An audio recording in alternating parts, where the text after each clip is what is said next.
Welcome, everybody, and thank you for attending this Preparing Future Faculty event on making it through the home stretch. I'm hoping that you'll find this valuable, particularly those of you who are slowly making your way through courses and maybe are already kind of anticipating some of the challenges or even feeling some of the pain and facing some of the obstacles and challenges of making it through and succeeding in the home stretch. I'm Wee Youssef. I am the chair of the Preparing Future Faculty Steering Committee here at ODU, and welcome, and thank you so much for your interest in Preparing Future Faculty. We have four wonderful panelists today, and just kind of going off order of my title page, we have Dr. Rick McKenzie, who I think you'll all echo me in congratulating him for being the Doctoral Mentor Award recipient for 2013. And also welcome and thank you for participating in the PFF. He also represents the College of Engineering. And then we have Dr. Lindsay Usher, who is brand new to ODU as an assistant professor in Parks, Recreation, and Tourism. Yes. So welcome to ODU. We have Lauren, who is succeeding in the home stretch and will be graduating in December. And then we have Amanda here, welcome, representing kind of the challenges that master's students face as they also struggle through the home stretch. What I'd like to do is kind of give it a brief introduction. If you could just kind of tell a little bit more about yourself to the audience. And we are recording this event through Adobe Connect, so welcome to all of you who are joining us remotely. But Rick, I'll start with you, just maybe a few sentences. Well, I'm a professor and also the chair of the Modeling, Simulation, and Visualization Engineering Department. My research is focused in medical modeling and simulation. I graduated from University of Central Florida in a PhD in computer engineering back in, I have to think about this for a second, 94. And happy to be here and answer any questions. Lindsay? Okay. I just finished at Penn State. I graduated in August. I got my master's and my PhD from there. I did it all in one shot. And my research area is surf tourism and sustainable tourism development. And I was in the same degree program at Penn State. I was in recreation park and tourism management there as well. And so I just finished all of this stuff, so happy to answer any questions.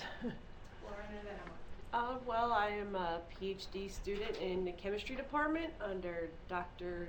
Zhu, and I just passed my dissertation defense a couple weeks ago, so I'm on my path to graduate in December. I got my bachelor's here at ODU in 2006 in biology, and now I'm getting my PhD in biomedical science, the biological chemistry track, and I study new tools to study embryonic development, and I just hope I can give some helpful advice. Yes, and my name again is Amanda Katora. I'm in the MFA program here at ODU, creative writing with a concentration in fiction. I got my undergraduate in English from William & Mary, so I didn't travel too far to come to ODU. Right now, my thesis advisor is John McManus, and we are working on fiction. So I'm in the throes of my thesis at the moment, and I am kind of combining some nonfiction with the fiction, so I ended up having to do a lot of research, which was brand new for somebody that spends a lot of time making things up. So that's where I am. I'll be defending in January. Well, to kind of do things a little differently, what I decided to do for this particular event was I actually sent out a call to some of the graduate student organizations here on campus, asking them to solicit some questions that their members might want to hear our panelists talk about. And so I compiled that into a series of questions, and then we'll have our panelists answer those questions, and then we'll open up the floor for question and answer with the audience. So the first question is my favorite question. And basically the question that these students were posing was, how do you deal with the fog? And for them, the fog is this nebulous area up there where you're still struggling with broad topics, broad issues. And then you still have to then narrow or focus or narrow that into a doable thesis or dissertation area of research. And so a lot of the students that I've been talking to, PhD students, are really struggling with, I'm still in this fog and I can't seem to make my way out of it. So panelists, Rick, I'll start with you. Do you have any suggestions? Well, there's probably a few ways to sort of get through the fog. Well, for one is, and a usual one is, your advisor can help point you in the right directions.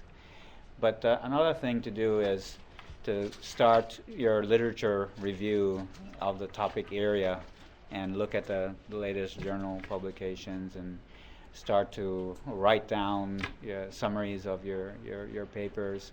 And as you struggle through that writing, you get to be more familiar with what are the hot thesis topics and the important research, and you'll find a niche in there somewhere.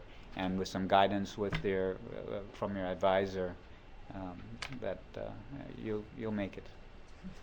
And Lauren, how did you kind of deal with the fog? Or did Oh man. Like Rick said, your advisor is there to help you. Like with my research, I did so many different things. So it was very, very tricky to actually, because my dissertation's limited, to actual 5 research chapters, and like, okay, I have 11 publications. What am I gonna do? I gotta put it all together somehow. And you just like make a story. You think of it as a story. You have your beginning, your end, and what's in the middle, and you gotta just kind of put it all together. And it was tricky. That was probably the hardest part, was trying to put it all together. But like I said, talking with your advisor and summarizing everything you've done to make it all fit is probably the best advice I could give. Lindsay or Amanda, do you have anything else to add? Yeah, I mean, I think it's different, especially because we all kind of come from different backgrounds. Coming from a social science background, I guess for me, I always kind of knew what I wanted to look at. And so because I did my master's and my PhD one right after the other, I was able to take some work that I'd done for my master's from my thesis and say, well, what were because I wanted to go back. So I do field work, and my work was in Nicaragua, and I knew I wanted to go back, and I knew there were other things that I could look at. And so I looked through my thesis and I tried to find, what was an interesting topic and what was something that nobody else was really looking at yet in my topical area. And I mentioned this topic, and I mentioned it to my advisor, and then I started to think what theoretical construct or framework I could use to look at that. And so I looked at that stuff on my own, and it's all just sort of fleshed itself out. So I guess I sort of had a focus through the whole process, but it just once I sort of started putting things together, it all sort of came together. So yeah. Yeah, I would echo that having a mentor or advisor, if you're at that point, is really important. And also little bites to tackle this big project. Often that fog, I think I had never heard this expression before, this fog, but that did happen. There's a lot out there, and you want to tackle it all, but you need somebody sometimes to tell you that what you really need to focus on just to make it through, just to get the dissertation or thesis done, is a small bite, a small bit. So kind of the more specific and narrow you can get that. The literature review, starting to look at your literature review, see where your interests are already, because ideally you're working on something that you care about anyway. And then just sort of think small before like getting to that fog. So if you can kind of get it down to something very small, just a small piece, a small bite, it'd be a lot more manageable. You'll save yourself a lot of sanity. All right, thank you. So the next question kind of goes back to the sanity question part of discussion as well. When do you decide to throw in the towel, or make that decision that I can soldier on and carry on with this process? Lindsay, you want to start with that, or? Sure, yeah, I can start. I guess I didn't really see another option. And I guess maybe I'm not a good example of this because I went through the process so fast and I was really focused. I wasn't one of those people that wallowed around being ABD for 6 or 7 years. And so I think that was probably, and people ask me this when I say I did Peace Corps too, well, how did you, and I said, well, I just didn't have any other options that looked good at the time. And so I guess I never thought about quitting, and I always just kind of knew where I wanted to go and just kept at it. So, and again, I think that was because I did it so fast that probably helped a lot too. So, yeah. Rick? Well, of course, there you do have a limitation on the length of time that your courses are still valid. So, for your master's degree, your courses are valid for 6 years. For your PhD degree, your courses are valid for 8 years. So if you're taking a long time, I mean, to take 6 years to do your master's is possible if you are going part-time and only taking one class a semester, and you'll, before you know it, you end up hitting against that 6-year time frame. So one gauge of that is how old are my classes? How old is the first class that I'm using for my degree? How old is that first class that I took that I'm using for that degree? If you're hitting up on the 6-year mark, then you have to say to yourself, what am I changing in my life that's going to help me finish this quickly enough so that my courses don't start to expire. Now, there are options if your courses start to expire. You can revalidate courses, so it's not the end of the world when your very first course is starting to expire. But there's just so much you can do if a course you took 6 years ago doesn't exist anymore, right? You can't revalidate it. So you're going to want to think about, can I now take on the challenge of having to take more courses or retake courses to fit into my degree? And those are real questions you have to face when deciding when to throw in the towel. So Amanda, you're still here. You haven't thrown in the towel. Do you have it? I thought about it. No, I think at least what I'm working on, it's something that, it's a project that kind of looks at identity. So there have been many moments where I have to stop and say, who am I? Why am I doing this? What's going on? How am I going to finish this? But luckily, and I kind of advocate counseling as far as whether it's, you find somebody on your insurance plan, or you've got a friend that will just sit there and listen to you be miserable, because that's the thing that graduate students like to do, is share their misery with others. If you've got somebody that's willing to listen to that misery for a while, maybe an hour each week, that can really sort of take that weight off. And then I also remember there's a quote about sloths that really helps, I think, in that the quote is something like, whenever you're having a really stressful day, remember the sloth. It still hasn't gone extinct, so you can afford to take a nap. Because really, this is a small part of your bigger life. This is just one smaller thing that you have to do to get somewhere else. So if you can I know it feels big, it's going to feel big. It feels like this is the only thing important in the world that matters right now. But if you can kind of distance yourself and remember that this is just a small piece of a bigger life here on planet Earth, then can kind of put it into perspective a little bit. Lauren, I really like that quote, by the way. I'll be honest, there were several times I felt like throwing in the towel. But then I think about, I started this, I want to do it, so I'm going to do it. There was a fortune cookie I opened up one day, and it said, success will not come to you, you must attack it. So I think about that, and I actually have it pinned up on my office in the department. And when I do feel like giving up, I realize, I've worked so hard, I've spent so much time and dedicated so much that I can finish this, and All right. So this kind of goes also, I think, to being able to take a nap and taking your time. Should you set a timeline, and what's the realistic time frame to complete the home stretch? How do you decide what that realistic time frame looks like? Who wants to take a stab at this? I think everybody's really thinking. How?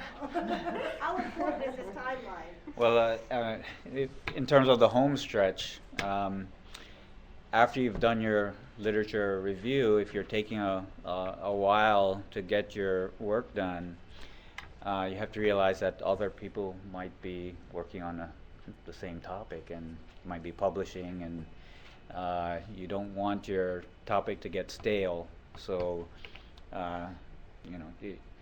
you probably, if you're taking a while, you have to do another literature review to make sure that it's still a valid and current topic, and you can publish in it. So that's one thing you have to think about. So Lindsay, since you went kind of fairly quickly through, how did you set a timeline, and how did you decide on what that timeline should look like? I did. Basically what happened with me is we had a thing called candidacy. So you became a candidate before you took comps at Penn State.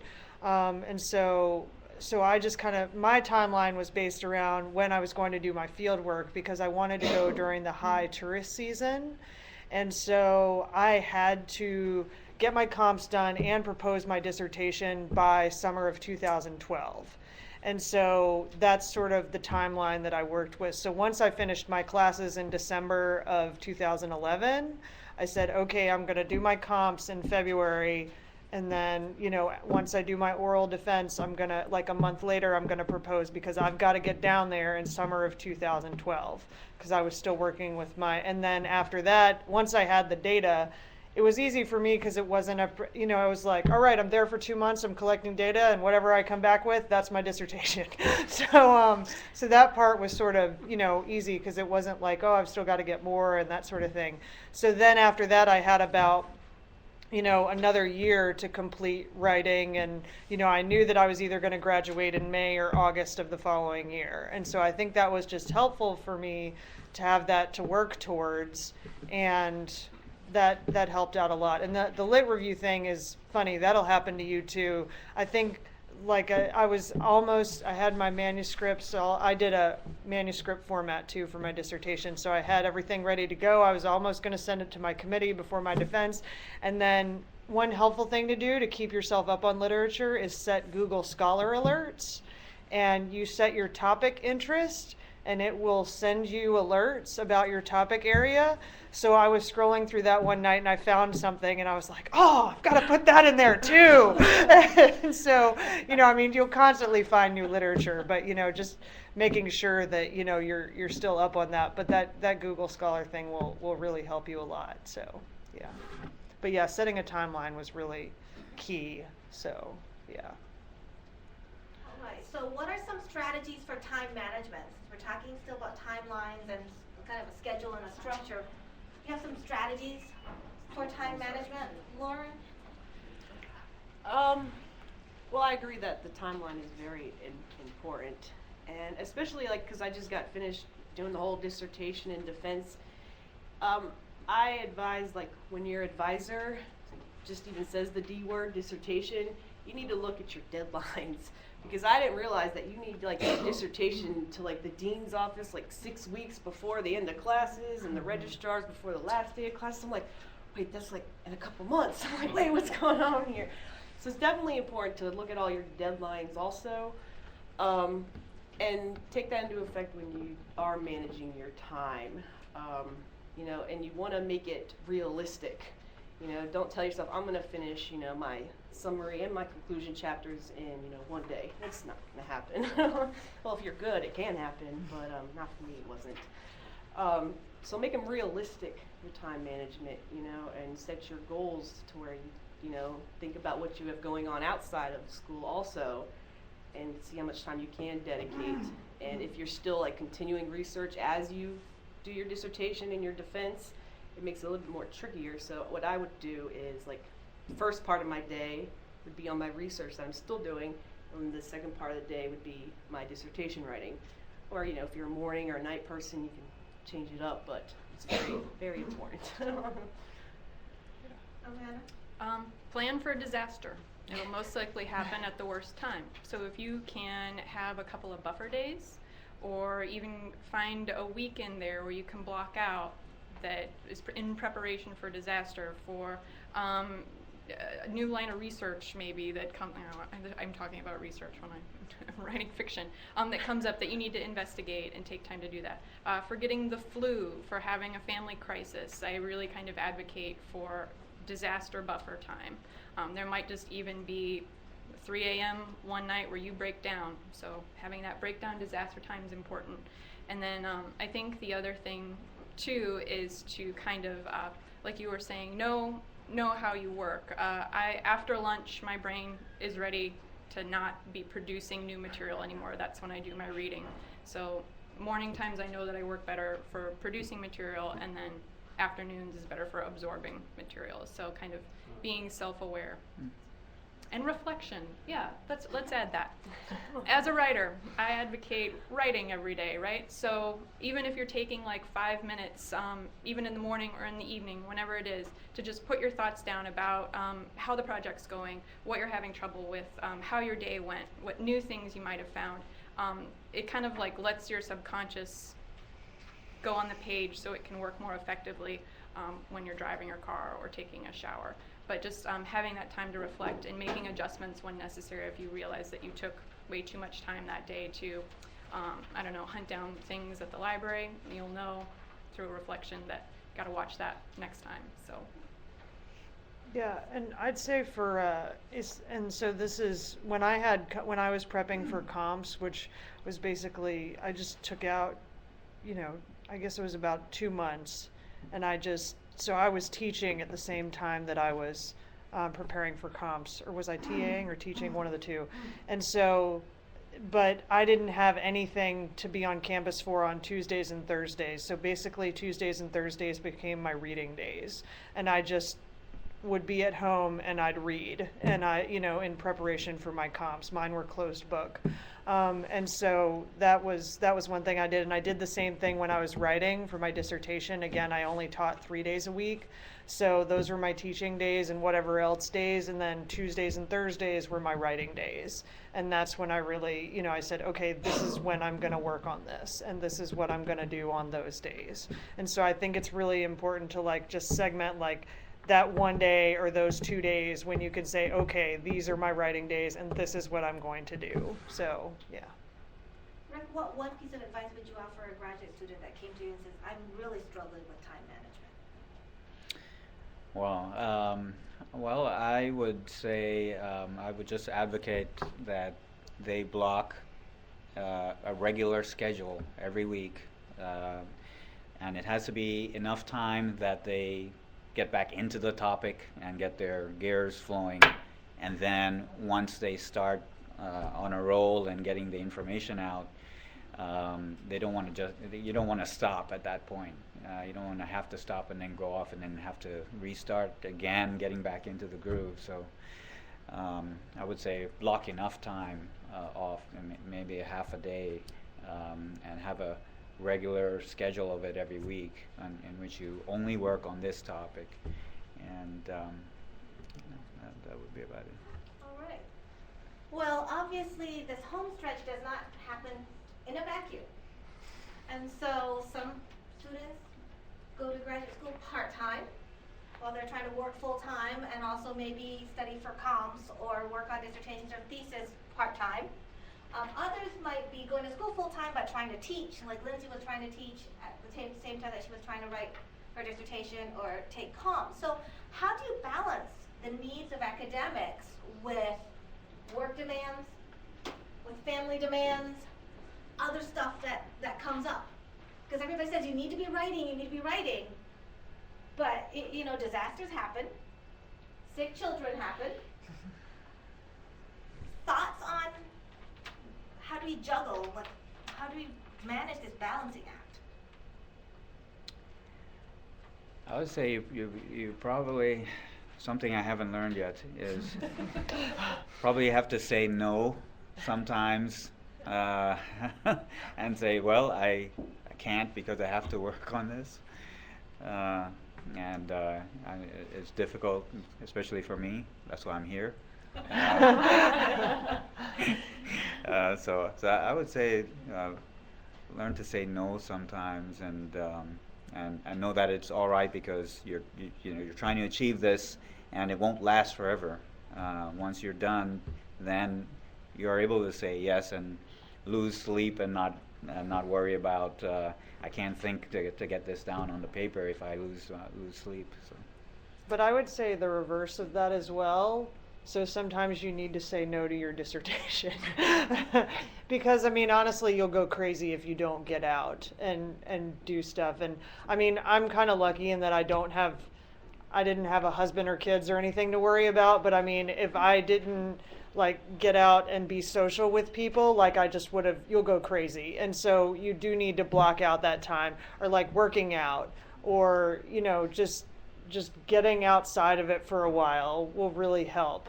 And so I think you just have to, you know, be like, all right, well, I'm not going to do this all the time. I'm not going to work on this all weekend or all night, or, you know, I'm going to take some time off. And I think you'll find that will help you in the process. And then you can come back to stuff and you'll be fresh and, you know, that sort of thing. So, yeah, that's what I would say.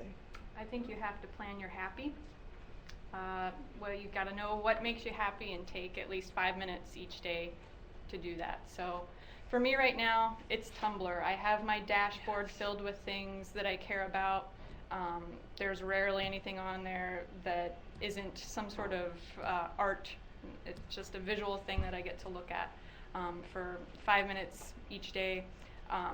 Or, you know, if it's your kids taking time to play a board game with your kids, or take your dogs to the park, things like that. You got to make time for that each day, each and every day. So. I made a Tumblr about grad school, actually.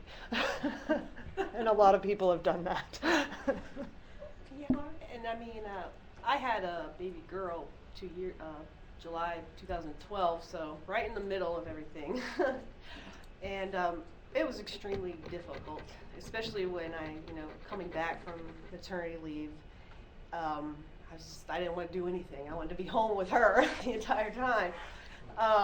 So it's definitely an adjustment, especially having a child in the middle of your research. I did have to do a whole flipping the schedule. You know, I have to be home at certain times now, but it is important that you do, like, I don't work on the weekends anymore. I'm home with my family now.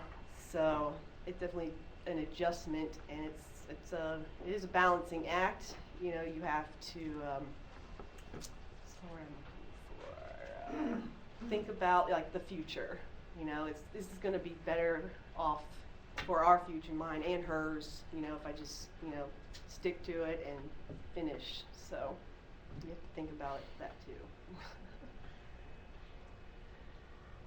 This a little kind of goes back to the question of sanity, right? I think a lot of you, kind of given the flexibility of time, but you know that you have to be really focused on writing. Sometimes the process through that home stretch where it's your dissertation and you really kind of have to get going on it, that sometimes there's a sense of isolation that can take place during this stage.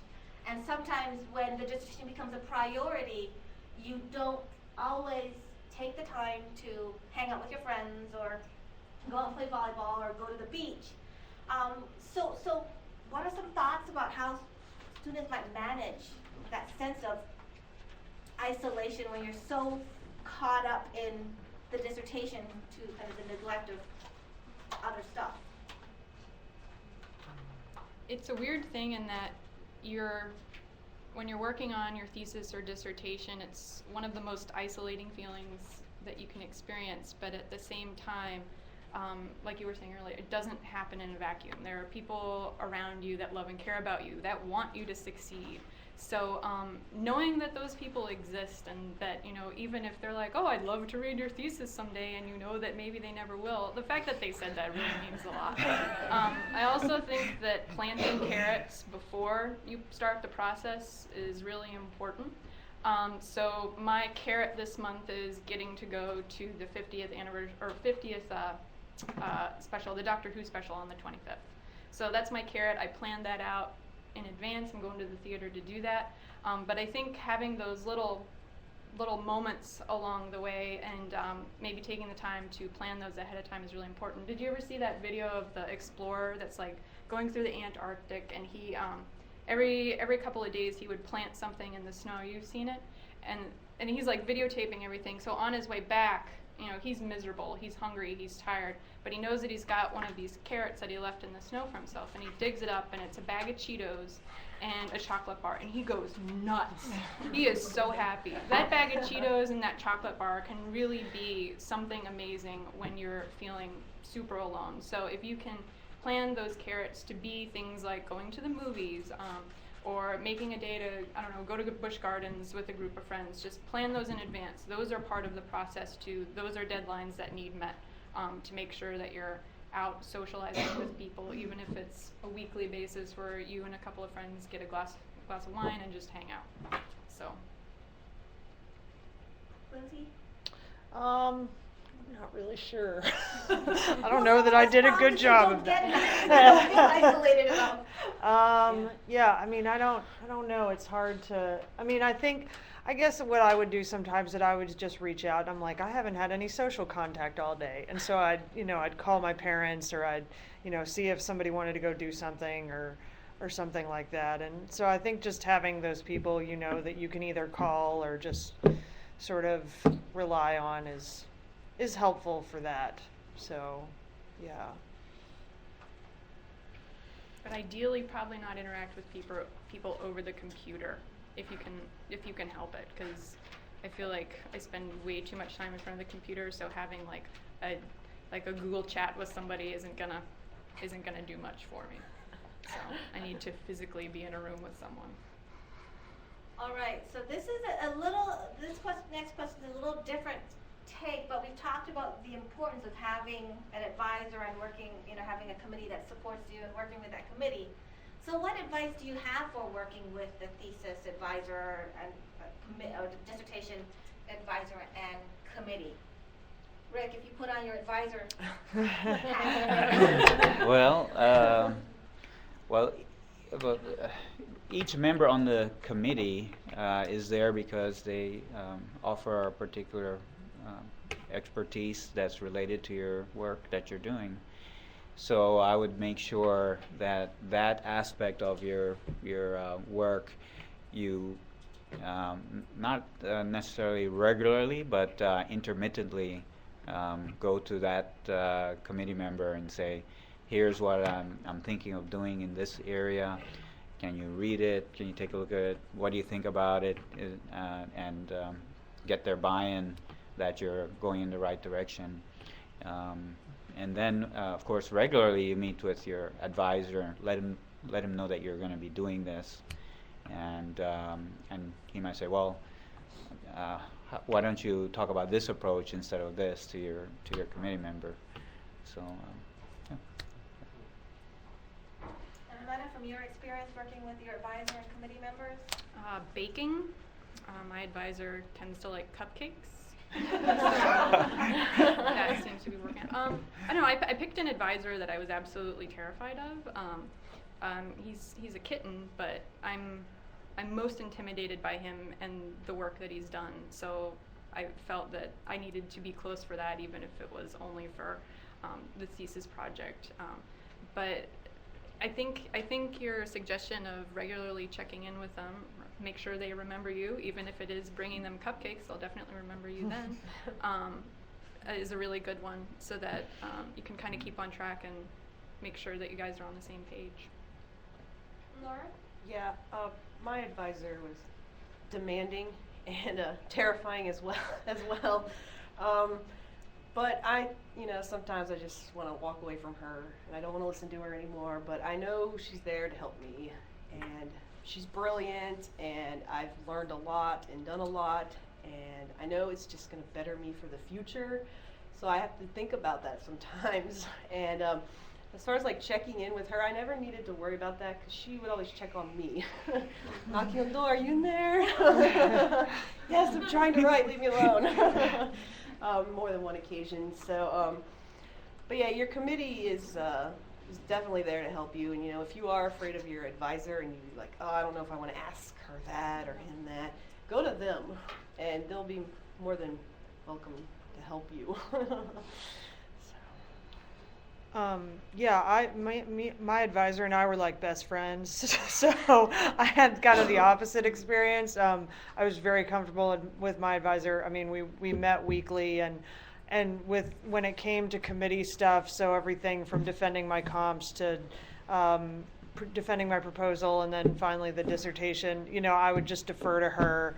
And that was really helpful because I made the mistake of putting 5 people on my committee, and 2 of whom vehemently disagreed with one another about certain things, and so I'd finish up a defense of some kind, and I'd be like, but this person said this, and I don't know what to do, and she'd be like, you're fine, it's okay, you're going to be fine, and so it was just really helpful to have her to sort of have someone to go to, and just be like, well, this person said I need all this stuff, and she's like, well, the other person didn't, and I agree with them, so just run with that. And so that was really good for me to have that relationship, and because I actually had a bad experience with an advisor during my master's, and so after that horrific experience, I can say that my dissertation was actually easier than my thesis because I had a better advisor. And so I think that's just really important to sort of always defer to what your advisor thinks, even if, there's disarray on your committee and, one person's disagreeing with somebody else and, everybody's asking you for things. As long as your advisor kind of keeps you centered, you're good to go. So, yeah. But I think one of the key points that underlines a lot of this discussion is the important role that the advisor and your committee plays. So can you share some thoughts about how do you pick the right advisor? What kind of goes into picking the right advisor? And what you think about when you're thinking about who to add to the committee? Because I think Lindsay's point is very well taken, that sometimes your committee members aren't always going to be the best of buddies. And how then does that, how then as a student do you think about kind of those issues in advance? I picked an advisor that was able to see the heart of my work regularly. When I was working with him before becoming his advisee, he was able to pinpoint exactly what I was trying to accomplish in my fiction writing, which was a big reason why I chose him specifically. The other people on my panel are the other 2 fiction faculty, so it was kind of easy that way. But I knew that my project, the ultimate goal of my project was to be able to graduate from the university with solid, shakeable, where nothing would fall out fiction. So I knew that I needed fiction staff or fiction faculty on my panel. And that made it easier for me knowing what the ultimate goal was of my project. Do you want me to kind of continue? Yeah. So I didn't have much choice in an advisor because we had some faculty leave my program, one of whom that I had the sort of falling out with, so that kind of gave me an out to go work with. But her research was also similar to mine. And she had kind of been a person I had been going to during my thesis, and so she was one of the few tourism people in our program at the time, and so that's sort of how I picked my advisor.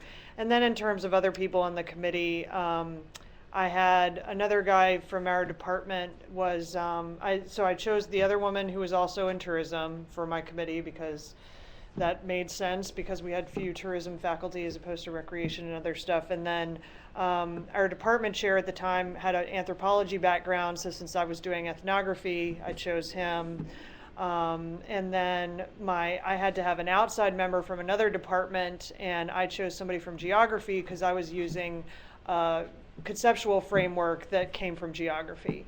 And then I had a special outside member from another institution that was a specialist in surf research. So that's why I ended up with a fifth outside member. And I mean, that's important too. If you have something that you're researching that, there's a specialist at another institution, I really recommend that because that can give you and not only connects you outside of your own university to other people, but that kind of gets your name out there so that people know you're working with, you know, an expert in the field in either a methodology or, you know, a topic area or something like that. I would recommend doing that. And so that's pretty much how I picked my committee. So. Can you specify, did you actually get your degree in surfing, the sport of surfing? No, my degree is recreation, park, and tourism management. But Are you talking about sport of surfing? yes, yes. Sorry, yeah, not web surfing. Yeah, the actual sport. Yeah, I mean, my I didn't know if dissertation it was. some kind of geological term. Oh no, yeah, Like, I'm in. Yeah, so it's. waves or something, but Right, yeah. So, yeah, I was looking at surfing and surf tourism. Yeah. So, yeah. Well, my advisor kind of fell into her lap, so to speak.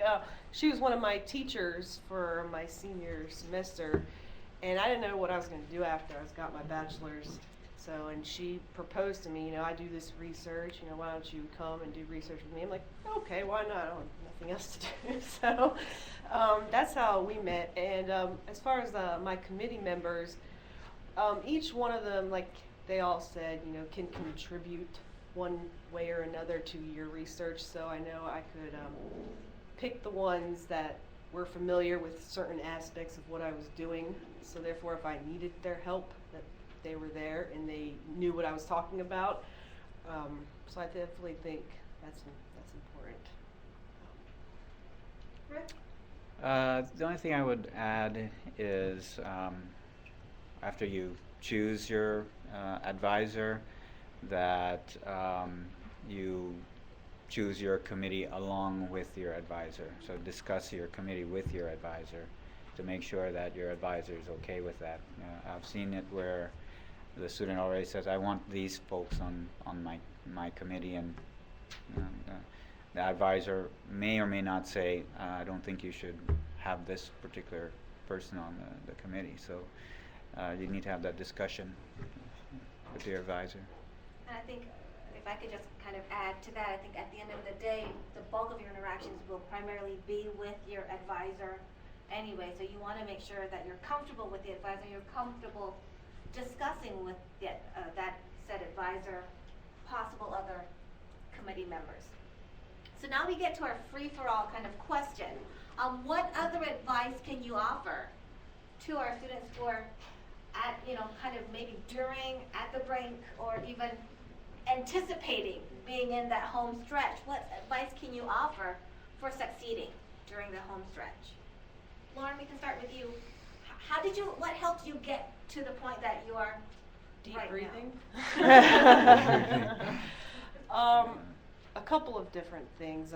Like I said, when there are times where I just didn't want to do it anymore. Like that one question you had said, is it a bad day or you really want to stop? I would occasionally look up jobs in my field and see, you know, what other research is being done, and if I'm like, that's really cool, I'm like, then I know I want to keep doing this. So that's one way to look at it. And it's, you know, don't spend 24 hours a day working on it. You do, like everyone said here, you need to take some free time. I remember right before I defended my dissertation, I was sitting in my office looking at pictures of my daughter, you know, just kind of relaxing, you know. So, yeah, it wasn't easy. It's not easy. It's very hard, but you need to discipline yourself and ask for help. There's people that will give you help. There is people that will listen to you, whether it's, you know, like the counseling services here, you know. So there are people that care about you, and you can do it.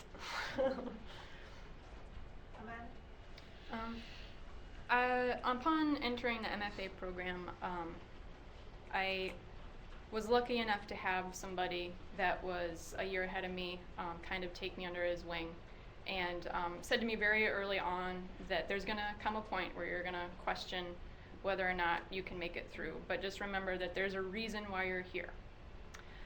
And I think about that a lot, and sort of to pay that forward, I made sure that in my second year I found somebody that was looking a little, so that I could do the wing thing and And then I see him doing that now with another first year. So I think if you're in a position right now where you're not quite in your last year or about to start your dissertation, if you can buddy up with somebody that's going through that process, they'll tell you everything. I mean, there's like I was saying before, we love to be miserable. We love to share our misery. So right now I'm like, hey, make sure you get your lit review together like now. Start on it now, because having to do it in my thesis semester is really hard.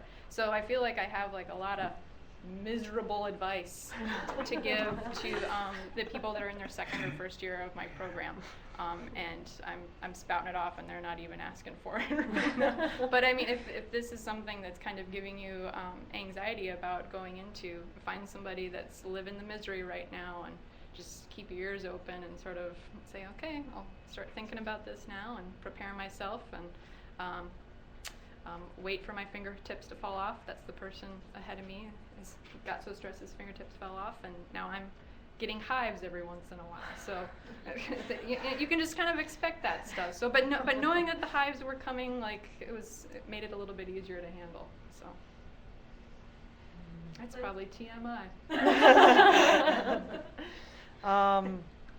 Yeah, I don't know. I think I've said most of what I would like to. I guess, yeah, I figure out how you work best and do what works best for you. Like, so, I would talk to somebody who was working on something. I just remember kind of that same thing. I had a friend that was finishing up, when I was a couple years in, and he'd be like, oh, I got all this stuff, and I got to work all night on this. And I'm just like, I can't do that. Like I am incapable of working on something for 8 hours in a row. I can't do that. But some people can. Some people can just, do it and knock it out. Me, I've got to 4 or 5 hours is about the most you can get out of me before I got to do something else.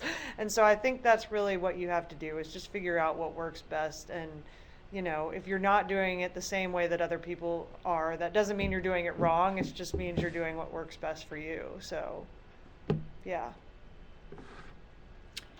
I would say if you're having trouble coming to through that home stretch and closing the deal, just think about not trying to save the world with your dissertation, and just focusing on finishing, getting your PhD, and then save the world after you get your PhD. One of the things that my major advisor had told me when I cruised for 2 years not really working on my dissertation, and he finally said, a good dissertation is a done dissertation. And so that kind of spurred me on, I got to get this done. But also knowing that sometimes things kind of do happen in between. I'd like to thank the panelists for sharing their specific experiences. What we'd like to do now is have an open Q&A session with the audience, and they're like, me. Go ahead. Okay, so I in my first year of the PhD, but I'm a little bit, I guess, over-eager, if you will, because I don't want to wait till the last minute. I feel like the courses just fly by, and before you know it, it'll be time to try to narrow down a topic, and I've done nothing but coursework. So at what point do you begin to either do lit reviews or say, okay, I need to, look at stuff besides just my coursework? Do you wait till after, during your second year? At what point? Well, you really should be, evaluating who you want to be your advisor, or already have an advisor, and you should start those discussions with your advisor as soon as you can, and they will point you to some papers. You start reading those papers. So you actually, I would start as soon as you can. And what you should be doing now is figuring out what general topic area you want to do your work in, and who you want to be your advisor if you don't have one already. If you have one already, start those discussions with your advisor. And sometimes that'll be dictated by your program, because for us, I mean, we had, you had to do candidacy 3 semesters in. So it was like, that was a proposal that might turn into your dissertation. So you kind of have to, I mean, you have to sort of go by your program area and what their deadlines are, and that will help you set deadlines too, as to when you're going to have stuff done. And then, once you kind of, and plus, when you're taking classes, ideally you want those classes to help you learn what you need to know in order to write your dissertation. And so I think that's helpful as well, to try and do that, so you're kind of working towards something the whole time. So everything you write for a class should ideally help you out for your dissertation, or find you a topic area or something like that. So that's yeah. a good point. You should be talking with your advisor if there are elective classes that you need to take to prepare you to start your research. Because that will give you literature. I mean, that's what I looked at classes in grad school as, and in Europe you don't even take classes, you just read. And so that, I mean, was just classes giving me reading lists and talking about that literature and everything. And so that was really, that was how I viewed classes. So, yeah. And I would say that if you're particularly anxious, especially, and it's lucky that if you're kind of in your first year, I would say, yeah, go ahead and make those literature reviews. There are plenty of programs out there now, like EndNote or Zotero or Mendeley or something like that, where you can, everything that you read, I don't care if it's like a book for fun on the side, put that 50 Shades of Grey and Mendeley, and and make your notes about what you thought of it, and don't be afraid to chase rabbit holes. If there's something about something that you're researching that seems kind of interesting, you've got kind of the luxury right now to dig into that a little bit more, and maybe that'll take you somewhere really interesting, and we'll be able to kind of fuel some ideas for your final project. Yeah, like coming from a science background, as soon as I had my advisor, when I started the program, like I started my research immediately. So like some of the stuff that was in my dissertation I did at like my first semester in the program. So I think so once you have your advisor, I would recommend starting as soon as you can. Other questions? In the English department, we've started doing what we call a dissertation boot camp, where we have a week of writing, and then students like that so well that it's actually become a weekly thing in which everybody updates every day where they're working and their goals, and then we have online chats, etc. But I know that other schools have done that, so for those of you who are at other schools, do you have some sort of similar programs? Like none of you mentioned reading groups, I guess is my point. So I was wondering if other programs approach that differently. I had, they did offer a dissertation boot camp. I didn't participate in that one, and there was somebody doing comps at the same time I was. I know a couple people who would get together and they would both read together for comps or prepare for comps. But a lot of us, our areas were, the guy who took comps near me, our research areas were very different from one another.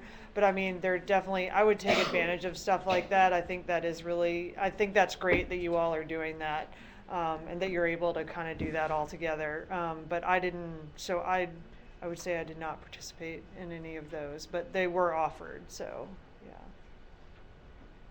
Well, very frequently, faculty that have a number of students working in the same area will have those students meet together and make presentations, and so all the group gets to see what everyone else is working on, and I think that's a fairly helpful way to proceed. I think the important part about the boot camp is the accountability to other people. You're all supposed to be writing at the same time, so there's a little bit added pressure when you're not writing and everybody else is writing. I was pregnant when I was writing my dissertation, and so I made it a point that every time I was updating other people about the status of the pregnancy, I had to have something that I could update about the dissertation. I had 2 babies going on. So I would feel bad, it was kind of that, I have to have something to report if I want to say something about, about the pregnancy. So, but it's accountability. Sometimes outside of that forces you, I think, a little bit more sometimes than self-motivation, and can only take you so far. I think I saw a hand over on this Yes, side. I wanted to ask how do you deal with other professional activity apart from the research that you are doing? For example, the conferences, or sometimes you receive many mails regarding coursework papers, coursework chapters. Or applying for jobs. Or That applying was for one thing I jobs. was going to Because, talk about. I just started, like Jamila, first year graduate program international studies, and our director said, don't drift, focus and do more activity. Never is too early. More activity than what you are already doing with the course and maybe with the assistantship. I'm a research assistant, maybe in the future teacher assistant. They're saying do some conferences, send some papers, but it's more work. So how do you deal? How do you prioritize also the things that you have to do? It's difficult. Well, I wanted to mention this too, because I was applying for jobs at the same time I was writing my dissertation, but I think you still have to do that sort of stuff. So it may just take the form of taking a break from your stuff. So I went to a conference so I could meet people to learn about jobs. And so you take that, and literally applying for jobs was like a part-time job. And so, when I was doing that, but then, once I got a job, I found out very early that I got the job at ODU. So I was like, all right, got something to work for. I was like, I got to get done because I just got a job. And so, I think, and plus with conferences too, if you're presenting stuff from your dissertation, sometimes you can get feedback on it. And so that can help you with your writing and that sort of thing, is that if you just take that time out, and networking is great too. I think because when you're in those final years, those conferences are really critical for meeting people and all that sort of stuff. So, I would definitely still do that sort of stuff because, maybe don't do all of them. Maybe just do one conference instead of you would normally do two or something like that. So, but that's really, those are really important. So, yeah. You really have to make time to publish. If you have, 2 journal papers out of your research, your committee is not going to argue with you that your work is relevant if they're, good journal papers. So that's one way to make sure that you sail through without any difficulty, is to have nice journal publications already on your research. And then as far as conferences are concerned, that's also it's important, but you have to make sure that you're going to this conference for a particular reason, and you'll get to meet people in your field, and so maybe you can add this expert on your committee that you've met, or establish some collaboration for the future after you graduate. So it's important to take advantage of those, but I wouldn't overdo it. Yeah, definitely. What you said, all my chapters in my dissertation were published, so I just had to put it all together, and it made the process so much easier. My committee didn't have any revisions. My GPD said it was the best dissertation he's ever reviewed, so it makes that process a lot easier. So you just, if they're published and in good journals, But not everybody can do that, Yeah. just so you're aware. That's kind of unusual for social science. Yeah. So. Yeah, I know. For the science. I have a question related to that. Did you use tables and figures that you actually published? Like, did you contact the journal to get copyright? Yes. Uh-huh. Okay, so you didn't make. No. Mm-mm. What about rewording things? Did you rewrite it to fit more in the presentation? Well, I used my manuscript, so like before it was in the published phase, before like some of the revisions, so I would use that. So it's not like word for word, but like it's the same figures and stuff like that. So You do have to get permission to Yeah. use your own figures after you've published them. But usually, that's not an issue. No. It's usually fairly easy, and you can probably just generate it right from the website of the publisher. I think we had another question. Yeah, so when we talk about narrowing down from the fog or avoiding all the rabbit holes, do you have a strategy of how you kind of kept track of all these other ideas that maybe in the future you might want to explore that at the moment you're not, 'cause you narrowed it down, but there's still good ideas that you do want to address later? Do you have a certain strategy? I write them down. You just straight. I write them down, and if I see something that kind of relates to that topic that I want to work on in the future, I'll take note, put it in there. I use Zotero as a system, so I'm always making notes in that, and if I see something that even could be of interest, don't have time to explore it right now, I'll at least get the citation information so I can look on it later. But yeah, writing it down. I have a red leather notebook that actually started from my first semester in my PhD program with research ideas, because you can only write one class paper for a class, given time constraints. So I had all these ideas, and what's really interesting is I'm at a stage now where, you know, I've got my dissertation published and I've got all the stuff done, that I can actually go back to that red leather notebook and say, what do I actually want to study now? And so topics that were interesting back then, you know, as a researcher, I haven't changed that much, that they're no longer interesting. So I'm actually going back and going, ooh, I want to do that. Or, you know, so it's nice to have that compilation so that when you're at a stage where you're ready and you have a little bit more free time, you can actually think about pursuing the things that were interesting at one point, you just didn't have the time. Now that you're only teaching 3 classes a semester and advising 3 graduate students, yes, you have time to do that. You know, so it's nice to have that to go back to. And I look back and wow, I had some really good questions way back when. So yeah, I mean, but it's important to keep that in the back of your mind and just go, oh, I don't have to do that, move on. And it's nice to be able to go back later when you have to have the time too. So I guess this is for Dr. McKenzie. You were awarded the, what was it, faculty doctoral. So my question is, one, how do you find, as a student, how do you find faculty who's like really interested in investing in students? You know, yes, theory-wise, we're all supposed to, you know, care about developing students, but then there are those who are very passionate about it. So, Well, your topic areas have to coincide. Yes, and so if you're interested in working on a particular topic that my research is in, and I need someone to work on a particular aspect, I will pitch a couple areas that I need some work done on, and hopefully they will align with what you would be interested in, and then I'm not going to refuse because I want to get this done, you know. So that's generally it.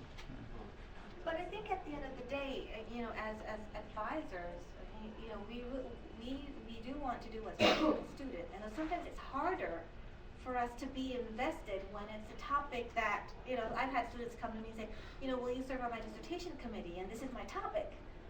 You know, I have a really good interaction with the student, but I know nothing about social policy, for example.